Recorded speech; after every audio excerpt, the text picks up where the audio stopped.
আসসালামু আলাইকুম, সবাইকে জুমা মুবারক। তো আজকে যে বিষয়টা নিয়ে কথা বলবো সেটা হচ্ছে আরটিআই ইংলিশ টেস্ট। যেটা দেখতে পাচ্ছেন আমার কাছে একটা আরটিআই ইংলিশ টেস্টের সার্টিফিকেট রয়েছে। সেটা কিভাবে নিলাম, দেখেন এটা কোম্পানির নাম লেমুজিন কোম্পানি। দেখতে পাচ্ছেন আমার নাম ইমরান আহমদ। ইংলিশ টেস্টে দেখেন আমি 70%, 100-র মাঝে 70% আর কি আমার সঠিক হয়েছে। এখানে 100-র মাঝে 49% হয়েছে। তো এই বিষয়টা নিয়ে কথা বলি, সেটা কিভাবে আমি নিলাম, আপনারা কিভাবে নেবেন, কোথা থেকে নেবেন, সঠিক একটা ধারণা আমার কাছ থেকে পেয়ে যাবেন বিষয়টা নিয়ে। তো আশা করি এই ভিডিওটা দেখলে অনেক কিছু শিখতে পারবেন, জানতে পারবেন। সেখানে গিয়ে কম্পিউটারে গিয়ে কী করবেন, কিভাবে আনসার দেবেন, সব কিছু এই ভিডিওতে রয়েছে। তো প্রথমত বলি, এটা রোডলিংক ট্রেনিং সেন্টার থেকে আমি নিয়েছি। যারা দুবাইতে ট্রান্সপোর্ট চালায়, গাড়ি চালায়, প্যাসেঞ্জারি গাড়ি চালায়, তাদেরকে অবশ্যই এটা নিতে হবে। এটার মাধ্যমে তারা এই ফরেনারদের সাথে প্যাসেঞ্জারদের সাথে আপনার ইংলিশ কমিউনিকেশন কেমন সেটা জানে, বা সেটা জানার জন্য আর কি আপনি কতটুকু পারেন।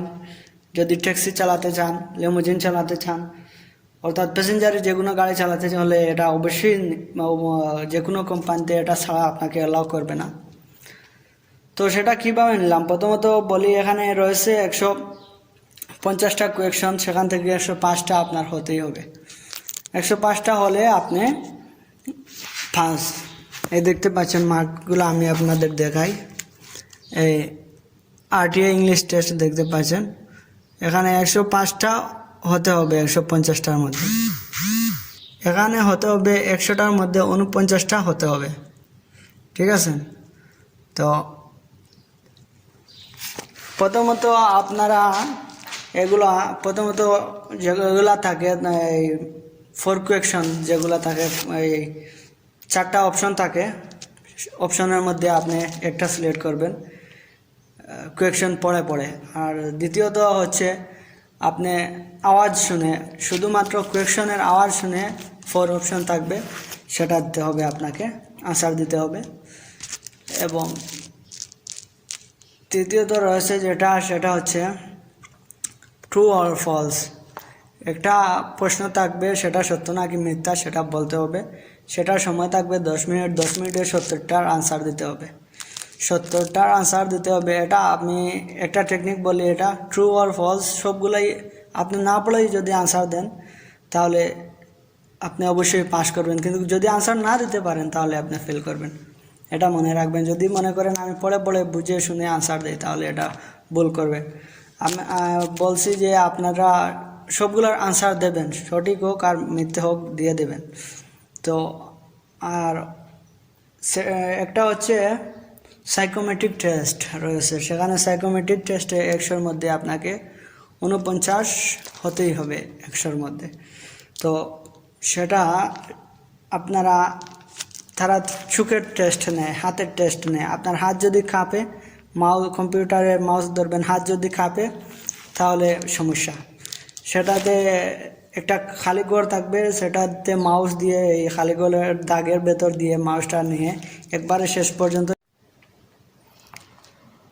তো আনসারগুলো শেষে আমি বলি, আনসারগুলো শেষ করবেন সম্পূর্ণ আনসার। এবং এই সাইকোমেট্রিক টেস্ট যেটা 4 মিনিট সময় থাকবে, সেটা সম্পূর্ণ পূরণ করবেন। কিন্তু খালি যদি ছেড়ে আসেন, আপনারা দাগটান যখন নিয়ে আসবেন তখন আর পিছন দিকে নেবেন না, শুধু সামনের দিকেই চালাবেন। আর আরও একটা হচ্ছে আপনার চোখের টেস্ট নেবে, ওই বৃত্তর মতো থাকবে, সেইগুলোতে আপনি ঠিক মাউসটা নিয়ে বৃত্তর মাঝ বরাবর চাপ দেবেন, বস এইটাই। তো আপনারা যারা এই রোডলিংক ট্রেনিং সেন্টার থেকে সার্টিফিকেট নেবেন, সেটার এক্সাক্ট লোকেশন হচ্ছে দুবাইতে। আমি বলি মেট্রোতে উঠবেন, রেড লাইন ধরে। তো মেট্রো স্টেশন ধরে আপনি অনপেসিভ মেট্রো স্টেশনের ওখানে নেমে সেখান থেকে বাম দিকে গিয়ে ইয়ামাহা শোরুম পাবেন, সেখানের পেছনে এটার অবস্থান। তো আমি সবাইকে এটাই বলবো, যারা মোটামুটি ইংরেজিতে দক্ষ আছেন তারাই যান, নয়তো বা এখানে ফিস হচ্ছে 210 দিরহাম, প্রায় 6,500 টাকা বাংলাদেশি টাকায়। তো আপনি এটা খরচা করবেন, কোনো লাভ হবে না। যদি আপনার মোটামুটি ইংরেজি জানা থাকে তাহলে সেটার জন্য এক্সাম দিতে পারেন। ধন্যবাদ সবাইকে, আসসালামু আলাইকুম।